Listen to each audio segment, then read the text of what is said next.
오늘의 키워드 시간입니다. 어떤 키워드가 시장을 관통하고 있는지 종목, 섹터, 그리고 재료까지 꼼꼼하게 정리해드릴게요.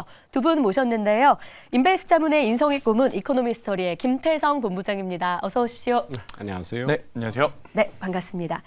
여러분들이 가장 궁금해하실 만한 4개의 키워드와 함께 전략까지 이어가 보도록 할게요. 먼저 4개 키워드 보고 돌아오겠습니다. 첫 번째 키워드는 새해 랠리를 우리가 좀 기대했었죠. 이제 산타 랠리는 마무리가 됐고요. 연말 그리고 까치 랠리까지 기대감이 나왔지만 생각처럼 연말 마무리가 우리 기대만큼 안 따라온다라는 분석도 더해지고 있습니다. 내년에도 개별 종목 장세가 이어질 수 있다라는 이런 분석도 있다 보니까 지수보다는 종목을 봐야 되는 건지 저희가 시장 준비 어떻게 해야 되는지 오늘 꼼꼼하게 정리해드리도록 할 거고요. 그리고 또 종목 가운데서는 신고가를 기록한 삼성전자 봐야 될 것 같아요. CES 2024 이벤트도 주가 상승에 좀 보탬이 되고요. 반도체 회복은 물론 IT까지 기대감 더해지고 있습니다. 전략 세워드릴게요. 자, 그리고 오늘 가장 잘 나가는 종목 포스코 그룹주겠죠. 홀딩스가 희귀가스 생산 기술을 보유한 중국 기업과 합작 계약을 체결했다는 소식, 여기에 또 리튬 사업 투자 확대 기대감까지 더해집니다. 오랜만에 급등한 포스코 그룹주 전략도 세워보면서 어제도 저희가 점검을 했었는데 바이오주에 이어지고 있는 랠리에 대해서도 다시 한번 체크를 좀 해봐야 될 것 같아요. 내년 주도주로서의 역할까지 기대해도 되는 건지 이야기 나눠보겠습니다. 자, 그럼 본격적으로 첫 번째 키워드 열어보면서 전략도 이어가 볼게요. 첫 번째 키워드, 새해 랠리 올까요? 2600을 두고 일단 공방을 벌이고 있는 국내 증시. 중소형주는 선방을 해주고 있는데 양시장 같이 가면 참 좋으련만 두 분은 내년 랠리에 대한 의견 어떠실까요? 먼저 인성익 고모님의 한 줄 평 열어보겠습니다. 기대는 금물이다. 왜요, 고모님? 저희가 기대하면 실망이 커서 그런 겁니까? 아니면 예상치 못한 발목을 잡을 어떤 재료가 좀 있을까요? 아니, 올해 많이 올랐어요. 올해 시장이 좋다 안 좋다 말이 많은데 결과적으로 놓고 보면은 지수는 많이 올랐어요. 우리나라 코스닥 지수가 얼마 전 10월 말인가 바닥을 이제 찍고 1월 초에는 조금 더 낮긴 했지만은 10월 말까지 아주 급하게 내려갔었거든요. 그때 바닥 찍고 올라간 게 지금 14%가 올라갔어요. 상대적으로 다우 지수는 16%가 올라가서 조금 더 올라갔죠. 그리고 우리나라 그 코스닥 지수도 바닥 대비해서 지금 17포인트가 올라갔어요. 그러니까 올해 연초부터 상반기 상당히 좋아졌다가 그다음에 하반기 초에 가면 3분기 가면서 상당히 급락을 했다가 다시 반등을 했는데 1년 동안 보면은 많이 올랐단 말이에요. 상대적으로 미국 다우 같은 지수는 좀 우리보다 많이 올랐는데 나스닥 지수는 지금 연초 대비해서는 거의 한 50% 올랐을 거예요. 10,000포인트에서 15,000까지 갔으니까. 그러니까 그거 대비해서는 좀 덜 오르긴 했지만은 전체적으로 우리 시장이 안 오른 건 아니다. 그리고 내년을 기대할 때 뭘 기대하겠느냐. 반도체를 많이 기대하는 것 같아요. 반도체 좋을 것 같아요. 반도체에다 지금 많이 조정받은 2차 전지도 어울린다 그러면은 아마 코스닥, 코스피, 코스닥 합쳐가지고 전체로 같이 오를 가능성이 있는데 아무래도 코스닥의 대장주 에코프로가 이제 코스피 쪽으로 옮겨본다 그러면은 아무래도 코스피 영향이 상당히 커질 것 같다 생각이 들고 근데 그게 기대하는 게 이제 그런 걸 기대하긴 하는데 글쎄 내년에 그거를 어떤 갑자기 점프업 시킬 수 있는 모멘텀이 있겠느냐 했을 때 저는 그렇게까지는 가능하진 않겠다라는 생각. 내년에 어차피 화두는 금리 인하예요. 이제 3월 달에 금리 인하가 하느냐 안 하는데 만약에 안 하게 되면은 주가는 글쎄요.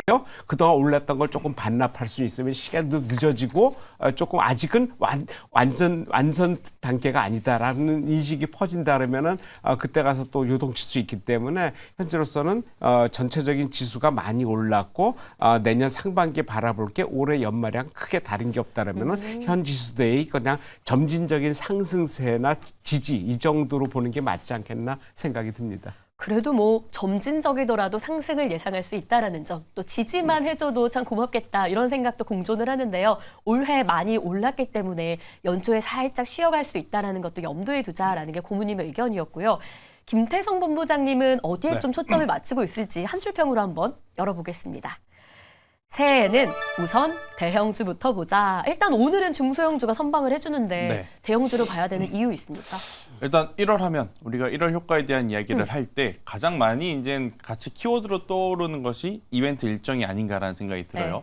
CES 2024도 그렇고 JP모건 컨퍼런스도 그렇고 결국 이제 수급의 방향성이 중소형 기업들에게 옮겨가는 것도 물론 좋겠습니다만 일단 저는 대형주 쪽, 특히나 삼성전자와 SK하이닉스 쪽을 먼저 체크를 하고 가야 되는 이벤트들이 굉장히 많은 1월이 아닌가라는 생각이 듭니다. 일단 삼성전자 같은 경우에는 뭐 CS2024에서 뭐 가우스 AI라든지 여러 가지 기술력 혹은 그동안에 가장 문제시됐던 이 메모리 반도체에 대한 수요 이러한 부분들까지 1월에 이 실적에 대한 부분까지 이제 좀 짚고 가야 되는 시점이다 보니까 아무래도 이제 기관이라든지 외국인 이 메이저 수급 주체들 기준으로 봤을 때는 저는 대형주 쪽을 먼저 체크를 하고 가야 되지 않을까라는 생각이 들고 있고 올 한 해 그리고 오늘 기준으로 HBM이 정말 강하죠. 맞아요. 오고 들면서 갑자기 좀 그렇죠. 튀어오르더라고요. 이번 주 그러니까 한 10월, 11월 들어오면서 사실 HBM이 살짝 쉬어가고 그 틈에 온디바이스 AI라든지 뭐 CXL이라든지 PIM이라든지 뭐 여러 가지 이야기가 다시 많이 나왔지만 오늘은 또 다시 지금 HBM을 지금 시장에서 선택을 하면서 수급이 들어오는 그런 상황이기 때문에 1월 달은 이들이 기대감이 이제 부풀었던 부분에 대한 숫자, 그러니까 성적표를 좀 받아내야 되는 그런 일정들이 있기 때문에 저는 이 반도체 기준으로 봤을 때에도 대형주 쪽을 먼저 체크를 해야 되는 이벤트들이 굉장히 많다. 그리고 이제 JP모건 컨퍼런스도 굉장히 많은 기업들이 부스를 차지하고 있고 참여 여사를 좀 밝혔는데 일단은 시총이 큰 기업들 위주로 기술 수출에 대한 이야기들이 굉장히 많이 나왔잖아요.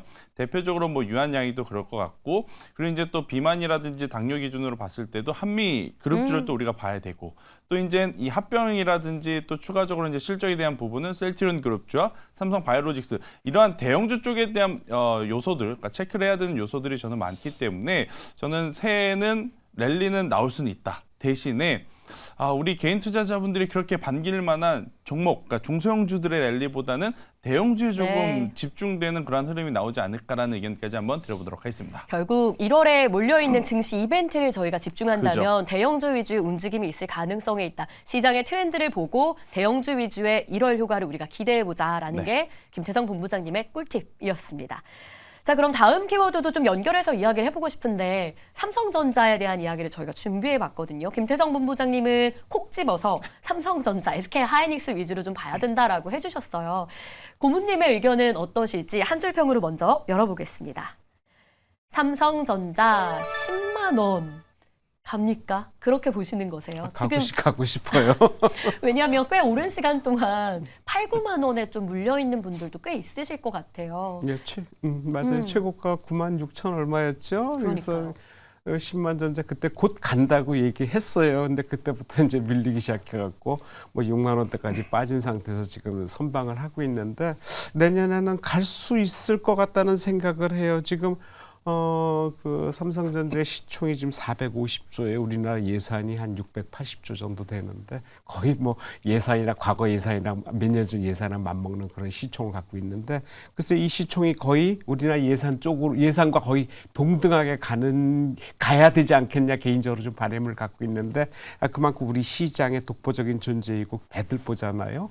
삼성전자가 바닥에서 지금 올라간 게 거의 주가 우리나라 코스피 주가 지수랑 거의 똑같이 올라갔어요. 내년에는 코스피 지수를 좀 넘어서지 않을까, 좀 상회하지 않을까 기대하는 게 일단 기관의 역할이라고 항상 말씀드리는데 기관의 역할이 있다고 봐요. 기관이 올해 코스피 지수에서는 거의 매도 매수가 거의 뭐 플러스 마이너스 제로예요. 근데 코스닥 쪽에서는 한 5조 정도 더 매도를 해서 2차 전지 차익 매물 아니면 펀드 매물, 자사 상품이라든지 파생 상품 이런 쪽에서 이제 매매 차익이 좀 생긴 것 같은데 일단 기관이 여력이 있어요. 그리고 개인들은 코스피에서 코스닥으로 넘어왔는데 실적을 못 냈어요. 이게 다시 움직일 가능성이 있거든. 그러니까 여러 가지 측면에서 좀 전에 김 본부장님께서 얘기했듯이 대형주 위주로 봐야 된다. 이게 맞는 것 같고 거기에 중심은 삼성전자다라고 생각이 되고 그 삼성전자가 지금 7만 원대 이제 거의 올라가는데 여기서 8만 원대 올라가는데 거의 10만 원까지 간다라면은 우리나라 지수는 거의 여기 현 상태에서 3천까지도 갈 수 있지 않겠느냐. 과거의 어떤 그 부기를 다시 한번 영화를 누려보는 그런 계기가 내년에 되지 않을까 하고 기대가 큽니다. 지수가 오른다면 그걸 주도할 거는 삼성전자의 가능성이 높다. 역시나 대형주 위주로 봐야 된다. 삼성전자 특히 보자라고 해주셨고요. 김태성 본부장님은 아까 이미 힌트를 주셨잖아요. 그래도 한 줄 평으로 어떤 포인트로 삼성전자를 보고 있는지 한 줄 평을 열어보겠습니다. 우리가 좀 집중해야 될 시선은요. CES 2024다라고 합니다. 그러면 이 CES에서 저희가 좀 봐야 될 삼성전자의 모멘텀, 미래 비전 어떤 것들이 있을까요? 기업보다는 저는 수급을 좀 보셔야 될 것 같다라는 수급. 생각이 들어요. 왜냐하면 11월 말 그리고 이제 12월까지 쭉 이어져온 삼성전자의 이 수급, 그러니까 이 삼성전자의 주가를 좀 많이 끌어올려왔던 것은 외국인의 수급도 물론 있었습니다만 기관 그중에서 금융 투자의 물량이 상당하게 좀 많았다라는 것을 우리가 먼저 인지를 하셔야 될 것 같아요. 더욱이 지금 금융 투자 같은 경우에는 삼성전자 현물 시장에서 삼성전자를 매수한 것뿐만 아니라 파생 시장에서 최근에 계속해서 이제 매수 포지션을 지금 유지를 한 채 쭉 왔었거든요. 이러한 상황 속에서 이제 만약 해가 바뀌는 다음 주에 이 금융 투자의 이제 수급의 방향성이 계속 매수다라고 하면 저는 크게 걱정 없이 삼성전자도 보시면서 SK하이닉스 혹은 뭐 중소형 대장주들 좀 보셔도 되지만 만약 금융 투자가 이제 그동안에 계속해서 이 취해왔던 포지션을 청산을 한다라거나 혹은 현물 시장에서 삼성전자의 매도 물량을 또 출현하게 된다라고 하면 그것을 받아줄 수 있는 그러니까 수급의 손바뀜 현상이 어느 주체를 통해서 이어지는지 여부가 저는 가장 중요하다는 생각이 들거든요. 오늘도 지금 장중에는 정말 오랜만에 금융투자가 매도 물량을 조금 내보이는 것처럼 지금 잡히고 있습니다. 하지만 정말 다행스럽게 연기금에서 지금 그 물량들을 좀 받아주는 모습을 좀 보이고 있는 상황인데 만약 장 마감 이후에 정말 그런 시나리오대로 가고 다가오는 1월에도 그러한 흐름으로 간다라고 하면 저는 뭐 CES 2024 그 이벤트 때문에 장중에 그러니까 이 세론 뉴스로 작용이 되면서 어느 정도 장중의 변동성은 있겠으나 그래도 1분기는 계속해서 올라갈 수 있다라고 저는 생각이 들지만 만약 금융투자의 매도 물량이 나오고 있는데 어떤 기관 주체도 받아주지 못한다라고 하면 그때는 우리가 조금은 고민해 볼 필요는 있지 않겠는가라는 의견 한번 드려보도록 하겠습니다. 수급을 보는데 그 가운데서도 외국인보다는 기관이 최근에 네. 보여줬던 흐름에 우리가 1분기 정도는 더 주목해야 된다라는 포인트, 기관의 수급, 삼성전자 기억해 보도록 하겠습니다.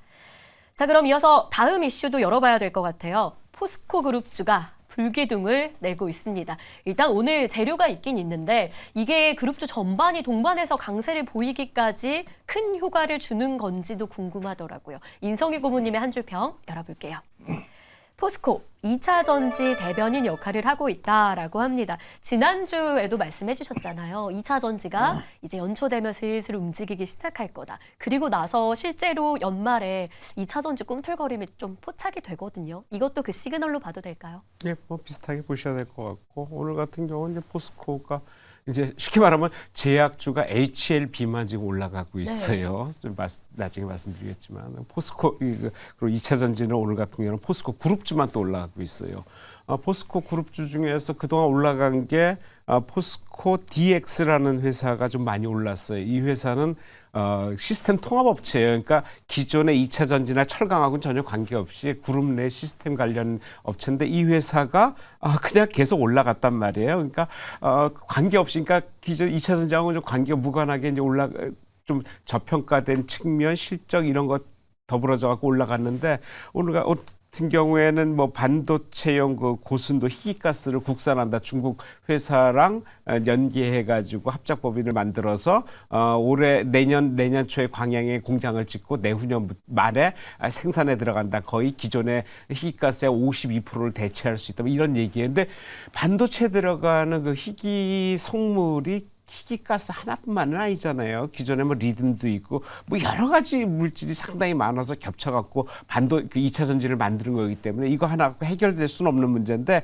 그게 하나의 모멘텀으로 작용되지 않겠느냐라는 생각에서 전체적으로 포스코 그룹주가 계속적으로 오늘 강세에 올라가는데 아무래도 포스코의 대표적인 홀딩스나 인터내셔널 이런 것들은 실적이 워낙 좋아요. 좋은데 올라갔다 하반기부터 계속 미끄러졌단 말이에요. 그러니까 실적 부분을 좀 늦게 반영하는 부분 그리고 내년에 또 실제 계속 좋아지거든요. 그걸 선반영하는 부분 이런 것들이 어우러지면서 연말 이렇다면 연초까지도 이런 상태는 좀 지속될 수 있다고 이게 확산되면 좋겠는데 2차 전지가 제가 보기에는 확산보다는 초창기에는 가는 쪽으로 다시 몰릴 것 같아요. 수급이 네. 어떤 그 우리가 얘기했던 에코프로나 포스코 그룹이나 금양, LNF 이런 몇 개 종목만 그냥 먼저 선취 푸싱해서 올라가는 그런 양상이니까 확산되면 시세가 전체적으로 확산되면 좋겠지만 그렇게까지 여력은 없어 보이고 일단은 갔던 종목이 먼저 빠지고 먼저 빠진 종목이 먼저 올라가는 그런 양상이 지속되면서 2차 전지를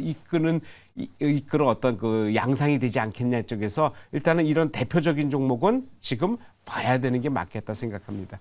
2차 전지 안에서도 조금 좁혀질 가능성이 있는데 대표 주자들은 또 눈여겨볼 필요 있다. 포스코 그룹주 괜찮다라는 이야기를 좀 주셨고요. 김태성 본부장님은 오늘 포스코 그룹주의 상승에 대해서 어떤 의견이실지 한 줄 평으로 먼저 확인을 해보겠습니다. 수급의 연속성이 키다라고 네. 합니다. 지금 포스코 DX의 경우에는 기관이 9거래를 연속해서 지금 매수 포착되고 있거든요. 네. 그럼 그룹주 안에서도 이렇게 수급 들어오는 종목은 좀 볼만한 겁니까? 일단 포스코 DX는 조금 피해야 될 것 같죠. 왜요? 아무래도 이제 내달 2일부터 이전 이제 상장. 코스피로 이전을 하기 때문에 그에 따른 좀 차익 매도 물량이 지금 장 중후반부 들어오면서 지금 나타나고 있는 상황. 그러면 이제 여기서 고민해 볼 부분은 네. 이 포스코 DX에서 나온 자금이 다른 섹터, 다른 기업으로 가는 것이 아니라 포스코 그룹주 안에서 지금 저는 순환매가 돌고 있기 때문에 오늘 포스코 그룹주가 뭐 좋은 뉴스가 나온 것도 있고 지금 수급적으로도 지금 굉장히 아무래도 이제 조금은 유리한 위치에 있다 보니까 굉장히 강한 모습을 좀 보이고 있지 않겠는가라는 생각이 듭니다. 일단 포스코홀딩스는 안 올라가는 게 이상할 정도로 지금 좋은 모멘텀들이 계속 받쳐주고 있는데 여전히 시장에서는 이 철강주 그 이상의 밸류를 아직까지는 기준을 좀 잡아주지 못하는 부분이 굉장히 아쉽긴 하나 저는 이러한 것들이 조금 이제 수급적으로 마무리가 되는 1월에는 포스코 홀딩스 위주로 이제 수급의 개선이 조금만 살아나준다라고 하면 조금은 더 올라갈 수 있지 않겠는가라는 의견 한번 드려보도록 네. 하겠고요. 사실 오늘 2차 전지주들 각자의 뭐 상황과 입장은 좀 다르겠으나 차트 기준으로는 굉장히 위험했었던 부분인데 그 구간에서 이제 반등이 좀 나왔기 때문에 조금은 더 지켜볼 필요는 있지 않겠는가라는 의견 드려보도록 하겠습니다. 알겠습니다. 2차 전지까지 간략하게 꿀팁 전해주셨고요. 자, 마지막 섹터만 남겨두고 있습니다. 바이오주 저희가 봐야 될 것 같은데 일단 뭐 JP모건 헬스케어 이슈가 사라지면 바이오주도 한번 크게 흔들릴 가능성이 있다라는 분석이 이어지고 있어서 저희가 투자 전략 잡는 게 좀 어려우실 것 같아요. 한번 인석익 고문님의 한 줄 평부터 열어보겠습니다. 신약 본물이 기대되는 바이오다. 어제는 레고캠 바이오 소식이 있었고 오늘은 한올바이오 파마가 사상 최고가를 연출했거든요. 어떻게 계속 갈까요? 글쎄 먼저 간 종목들이 수급에 의해서 가는 건 맞는데 이게 계속 그것만 가기에는 좀 부담스럽지 않나. 그러니까 뭐 당연히 뭐 책임에도 나오고 그걸 이제 소화해 나가면서 나갈 것 같은데 전부 다 신약 관련이에요. 그래서 내년에 이제 CES 2023 CES가 아니라 JP모건 헬스케어 관련해서 큰 행사를 1월 9일부터인가 8일부터인가 11일까지 하고 있는데 글쎄 이게 끝나면은 뭐 그게 뭐 예년 보면은 좀 약해졌다 이러는데 그거보다는 그 전에 미리 올랐던 거에 대한 차익이 이제 그게 나오면서 이제 한부터 갔다 이렇게 봐야 되고 연말까지 그러니까 내년 초부터 뭐 올라갔던 게 좀 빠진다라면은 글쎄요 뭐 그냥 그렇게 그냥 뭐 보지 말고 이럴 상황은 아닌 것 같다 생각이 들어요. 아무래도 내년 지금 좀 말씀드렸지만 HLB 같은 게 이제 항암 표적해가지고 이제 면역 항암제의 병행요법으로 아주 재료가 붙으면서 폐암 간암 관련해서 이제 재료가 나와가지고 지금 많이 올라가는데 이게 이제 수급으로 올라가는 그런 양상인 것 같아요. 그래서 이게 종목이 그 외에 다른 항암 치료제나 여러 가지 관련이 있는데 이것들 내년에 계속 2, 3 계속 나오는 종목들이 많아요. 그래서 그런 쪽에서 계속 관심을 갖고 전 개인적으로 삼성바이오로직스, 한미약품 이런 쪽에 파이프라인을 갖고 있는 회사 네. 이런 쪽을 한번 좀 큰 회사 중심으로 이것도 보면 어떨까 생각합니다. 신약 본물 여기에 또 좀 대형주 중심의 바이오 안에서의 선택이 필요하겠다. 자, 그럼 김태성 본부장님은 바이오주에 어떤 키포인트 잡고 있는지 한 줄평 역시 보도록 할게요. 포트폴리오 한쪽은 이렇게 바이오로 세팅을 좀 하면 좋겠다라고 하셨는데 언제까지요? 일단 뭐 내년 1년은 쭉 보셔야 될 것 같다라는 길게 생각이 보시네요. 들어요. 일단 뭐 제약바이오가 사실 이제 뉴스 하나하나에 굉장히 민감하게 반응하는 섹터이긴 하나 기술이 이제 시작해서 이제 마무리되는 데까지 걸리는 시간이 굉장히 좀 길다라는 것을 이제 좀 고려해 본다라고 하면 단기적인 접근보다도 중장기적인 좀 성장성에 표를 던져주는 것이 맞지 않겠는가라는 생각이 들고 있고 저는 지금 JP모건 컨퍼런스 이 참여 기업 리스트들을 하나씩 좀 보고 있었는데 그중에서 우리가 눈여겨봐야 될 부분은 AI 플러스 신약 개발 쪽이 아닌가라는 생각이 듭니다. 뭐 대표적으로는 뭐 보로노이라고 하는 기업도 있을 수 있을 것 같고 신테카 바이오 같은 기업들이 좀 있을 수 있을 것 같은데 일단 앞으로는 어떤 섹터에 대한 관심도가 재료가 좀 있어야 움직일 수 있지 않나라는 생각이 들어요. AI 플러스 신약 개발, AI도 잡고 제약도 잡겠다라는 저는 생각으로 접근을 해본다라고 하면 굉장히 또 수급이 단기간에 한번 몰릴 수 있는 장점이 있지 않겠는가라는 생각이 들어서 단순 기대감만 가지고 있는 것이 아니라 이 기업이 가지고 있는 플랫폼 기술력이 최근에 이제 높은 평가들을 좀 받고 있거든요. 심지어 이제 JP모건 컨퍼런스에 참여하는 기업이기도 하고 그렇기 때문에 저는 오히려 이러한 쪽을 만약에 이 컨퍼런스 이후에 새로운 뉴스로 작용이 되면서 가격적인 눌림, 조정이 나오게 된다라고 하면 우리가 한번 관심 있게 천천히 모아가는 것도 내년에는 굉장히 네. 좋은 전략 중에 하나가 될 수 있다는 의견 드려보도록 하겠습니다. 좋습니다. 포트 한쪽은 바이오로 채워놓는 것도 좋은 전략이다라는 걸 기억해 보도록 하겠습니다.